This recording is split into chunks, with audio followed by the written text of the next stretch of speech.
अस्सलाम वालेकुम। आज हम बात करेंगे निकाह के बारे में। जो हमने निकाह को बहुत मुश्किल बना दिया है।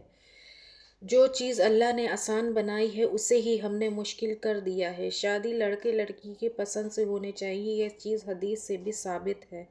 लेकिन डाउरी, जहाँ पे डाउरी यानी जहेज़ के मामले आते हैं, उसे हमने मुश्किल बना दिया है। सुन्नत तरीके से अगर शादी करेंगे तो निकाह में बरकत होगी और खुशियाँ भी पैदा होंगी।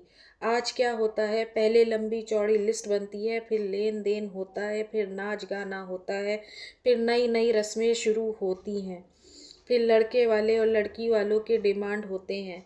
और मुश्किल इसलिए पैदा होती है कि जब कोई डिमांड करता है तो लड़की वाले या लड़के वाले पूरी ना कर पाए। तो इन चीज़ों से बचें। इसलिए बेहतर होता है कि हम अपनी इस्लाम और दीन के हिसाब से चलें। बहुत प्यारा इस्लाम हमारा और दीन हमारा है, जो हमें सीधा साधा और सुन्नत तरीके से निकाह करने को बताता है।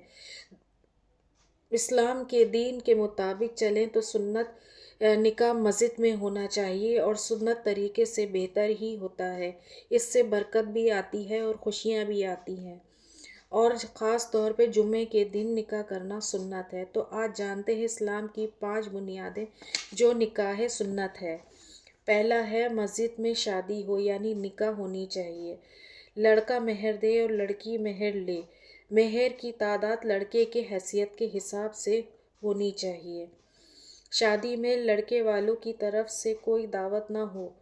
लड़का वलीमा करे, वो भी ऐसा जिसमें कोई दिखावा ना हो। जहेज़ में एक सुई भी ना मांगे, जो गलत है। अगर लड़की के माँ बाप कुछ देना चाहें तो वो दे सकते हैं। लड़की के माँ बाप अपनी बेटी को दे सकते हैं, लेकिन उसमें यह है कि कोई दिखावा ना हो। आजकल क्या है कि इतना सामान दे देते हैं, फिर उसको लगाया जाता है, लोग आते हैं, देखते हैं, नुमाइश होती है। तो इन चीज़ों से बचें। दिखावा बिल्कुल ना हो सामान का।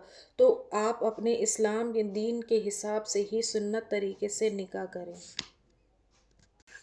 आज हम अपने दीन से हट गए हैं, दीन से दूर हो गए हैं। जिस दिन हमने कुरान को समझ लिया, उस दिन हमारे रास्ते इतने बेहतर और इतने आसान हो जाएंगे कि हम खुद भी नहीं सोच पाएंगे कि ये क्या हुआ है। क्योंकि हर टाइम हमें शैतान बहकाता है, ज़िना करने पर मजबूर करता है। इसलिए बेहतर ये है कि जितनी जल्दी हो सके अपनी लड़कियों का निकाह करें और सुन्नत तरीके से करें।